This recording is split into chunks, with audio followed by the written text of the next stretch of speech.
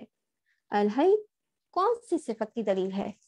جی لکھیے, کون بتائے گا الحی کس صفت کی دلیل ہے؟ نورین اعجاز.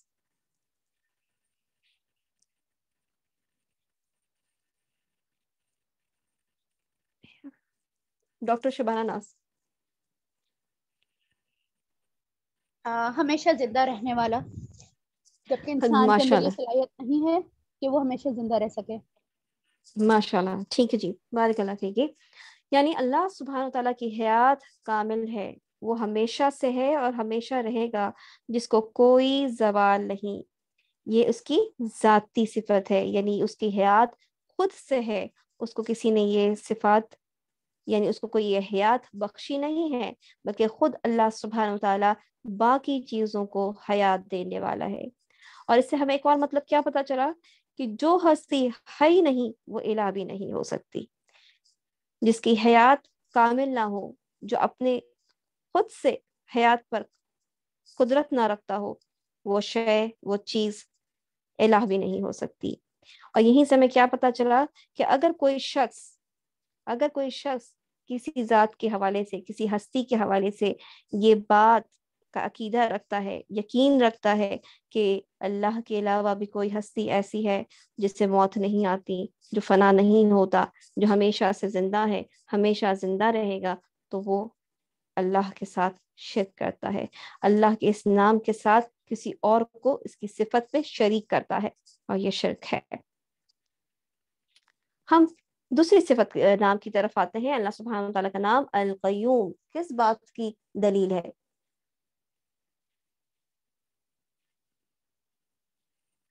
عثما بتائیے. السلام علیکم. وعلیکم السلام ورحمۃ اللہ وبرکاتہ. جی بہن. جی میں سمرین انس. جی جی القیوم اللہ تعالیٰ کی صفت ہے, جو ہے قائم رہنے والا, جو ہمیشہ قائم رہے گا, اور یہ اللہ تعالیٰ کی ذاتی صفت میں سے ایک صفت ہے. بارک اللہ فیک, بالکل صحیح جواب, ماشاء اللہ. اللہ سبحانہ وتعالی القیوم جی ہے, آپ ہی, میرا ایک قائم. سوال بھی ہے. سوال آپ چیٹ پہ لکھ لیں. ٹھیک ہے. جی, اللہ سبحانہ وتعالی کی ذات القیوم ہے, وہ قائم ہے, قائم رہنے والا, قائم کرنے والا ہے. اللہ تعالیٰ بذات خود قائم ہے, دوسروں کو قائم کرنے والا ہے. جو خود قائم ہو, غور کیجیے گا, جو خود قائم ہو اسے کسی کی ضرورت نہیں, وہ بے نیاز ہے, یہ اس کی ذاتی صفت ہے. یعنی اللہ سبحانہ و تعالیٰ کو قائم رہنے کے لیے کسی اور ہستی کی ضرورت نہیں, کسی چیز کی ضرورت نہیں کہ وہ کسی چیز کے اندر, چاہے وہ غیر اللہ جاندار ہو یا غیر جاندار, اس کے اندر مدغم ہو جائے, اس کے اندر حلول کر جائے. اس چیز کی ضرورت اللہ سبحانہ و تعالیٰ کو نہیں. اللہ سبحانہ و تعالیٰ تو بذات خود قائم ہے, وہ تو دوسروں کو قائم کرنے والا ہے, اور جو دوسروں کو وہ قائم کرتا ہے تو وہ عارضی قائم ہوتا ہے, ہر چیز کو فنا ہے, لیکن اللہ باقی رہنے والا ہے. مطلب کیا ہوا اس کا, کہ جو ذات خود قائم نہیں رہ سکتی وہ الہ نہیں ہو سکتی. جو شخص اس بات کا عقیدہ رکھے, جو اس بات پہ یقین رکھے کہ اللہ کے علاوہ بھی کوئی ذات ایسی ہے جو قائم رہ سکتی ہے, اس نے اللہ کی اس صفت میں برابری کی, اس کے ساتھ شرک کیا. تیسری صفت العلیم کی طرف چلتے ہیں. اللہ سبحانہ وتعالی العلیم ہے, یہ اس کی کون سی صفت کی دلیل ہے؟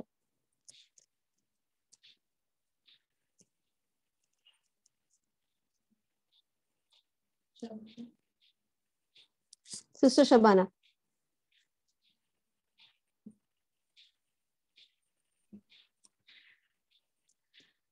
علم رکھنے والا, ہر طرح کا علم اللہ کو ہی ہے اور کسی کو بھی نہیں ہے, اور وہی جاننے والا ہے. ماشاءاللہ جی, ماشاءاللہ, بارک اللہ فیک. اور وہ بہنیں جو لکھ رہی ہیں ماشاءاللہ, اللہ تعالیٰ ان کے علم میں اضافہ فرمائے, ان کے وقت میں برکت عطا فرمائے. جی, اللہ تعالیٰ کا علم کیسا علم ہے؟ کامل علم ہے, ہر قسم کے جہل سے پاک ہے, یعنی کوئی بھی چیز اس لا علمی والی نہیں ہے. اللہ تعالیٰ ہمیشہ سے ہر چیز کے بارے میں جانتا ہے, اس کو کسی قسم کی بھول نہیں ہوتی, نسیان سے پاک ہے. نسیان بھول کو ہی کہتے ہیں. اللہ سبحانہ و تعالیٰ کسی چیز کو بھولتا نہیں ہے، اپنی مخلوق کی ہر چیز سے واقف ہے۔ اللہ تعالیٰ کی یہ ذاتی صفت ہے کہ وہ خود باخبر ہے، اسے کسی کی ضرورت نہیں ہے کہ اسے کوئی علم جا کر دے، اسے کوئی خبر جا کے دے، اس کا علم ذاتی علم ہے، وہ ہر بات سے واقف ہے۔ اس سے کیا مطلب نکلا؟ اس سے مطلب یہی نکلا کہ اگر کوئی شخص اس بات کا یقین رکھے، اس بات کا عقیدہ رکھے کہ اللہ کے علاوہ بھی کوئی العلیم ہے جو جاننے والا ہے، ہر چیز کے بارے میں جاننے والا ہے، تو پھر کیا ہوگا؟ وہ اس میں شرک کرے گا، کیونکہ باقی تمام مخلوق کا علم ناقص ہے، دوسروں سے لیا ہوا ہے، عارضی ہے۔ انسان اپنے سامنے کا علم جانتا ہے، اپنے پیچھے گزرے ہوئے کل کا علم نہیں جانتا، اپنے آگے آنے والے کل کا علم نہیں جانتا، تو ایسی ہستی کیسے الہ ہو سکتی ہے؟ اب ہم اس طرف آتے ہیں کہ ہم نے یہ بات تو جان لیا کہ اللہ تعالیٰ کے نام اور اس کی صفات ہیں، ہم اب یہ بھی دیکھیں گے کہ اللہ سبحانہ و تعالیٰ کی صفات کی دو قسمیں ہیں۔ کچھ صفات اللہ تعالیٰ کی ذاتی ہیں اور کچھ صفات اللہ تعالیٰ کی فعلی ہیں۔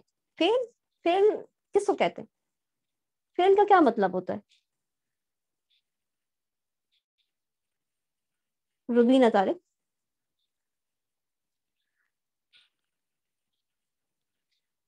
کام کرنے کو کہتے ہیں، ایکشنز کرنے کو کام کہتے ہیں۔ کرنے کو، ٹھیک ہے، جی تو کام ہم کرنے کو جیسے کہتے ہیں۔ بالکل ہم توحید ربوبیت میں اس بات کو ہم پڑھ چکے کہ اللہ سبحانہ تعالیٰ کے ایکشنز، اللہ تعالیٰ کے افعال کو ہم کیا کہتے ہیں کہ توحید ربوبیت میں ہم اللہ تعالیٰ کے ایکشنز کا اقرار کرتے ہیں کہ جس چیز کو اللہ تعالیٰ نے اپنے لیے ثابت کیا ہم اس کا اقرار کرتے ہیں کہ اللہ تعالیٰ یہ کام کرنے والا ہے، جیسے کہ اللہ تعالیٰ خالق ہے، اللہ پیدا کرنے والا ہے، یہ اس کی صفات فعلی بھی ہے۔ ٹھیک ہے، اب ہم اس کو دیکھتے ہیں کہ صفات ذاتی اور صفات فعلی۔ یہاں پر اللہ سبحانہ و تعالیٰ نے فرمایا بل یداہ مبسوطتان، کیا فرمایا؟ بل یداہ مبسوطتان، اللہ کے دونوں ہاتھ پوری طرح کشادہ ہیں۔ پہلی بات تو یہ سوچتے ہیں کہ یہ اللہ سبحانہ و تعالیٰ نے کیوں بیان فرمایا؟ اس کی وجہ یہ ہے کہ یہودیوں نے یہ کہا تھا کہ اللہ سبحانہ و تعالیٰ کا ہاتھ بندھا ہوا ہے، اللہ تعالیٰ نے ان کی اس بات کی تردید کی۔ اس سے ایک بات اور بھی ہمیں پتہ چلتی ہے کہ اگر ہمارے سامنے ایسی کسی بات کا تذکرہ ہو جو اللہ تعالیٰ کی صفات نہ ہو تو ہمیں بھی اس کی تردید کرنی چاہیے۔ جیسے کہ خود ہم جانتے ہیں کہ یہودیوں نے حضرت عزیر علیہ السلام کو اللہ تعالیٰ کا بیٹا کہا، تو کیا ہم اس کی تردید کرتے ہیں؟ ہم کیا پڑھتے ہیں؟ ہم اس بات کا اقرار کرتے ہیں یا انکار کرتے ہیں؟ عیسائیوں نے حضرت عیسیٰ علیہ السلام کو اللہ تعالیٰ کا بیٹا کہا، ہم اس بات کا اقرار کرتے ہیں یا انکار کرتے ہیں؟ کیا ہمارے لیے جائز ہے کہ ہم میری کرسمس کہیں، اس بات کی خوشی منائیں؟ الحمدللہ الحمدللہ، آپ بہنوں کا جواب نظر آ رہا ہے، الحمدللہ۔ تو ہم اس کا انکار کرتے ہیں۔ اسی طریقے سے جب یہودیوں نے یہ کہا کہ اللہ سبحانہ و تعالیٰ کے ہاتھ بندھے ہوئے ہیں تو اللہ کہاں پہ بہت ساری جگہ سسٹرز ہماری چیٹ پر لکھ رہی ہیں۔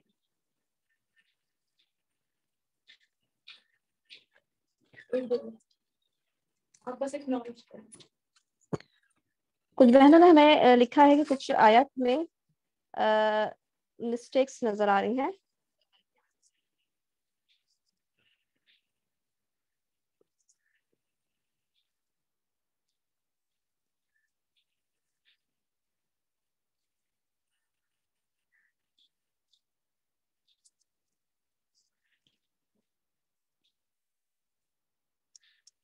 ہماری کچھ بہنیں ایسی ہیں جو انہوں نے ماشاءاللہ سے بڑی اچھی کوشش کی ہے، انشاءاللہ میں اس چیز کے اوپر نظر کروں گی جو یہ کہہ رہی ہیں کہ کہیں پہ زبر زیر پیش کی غلطی ہے یا ممکن ہے کہ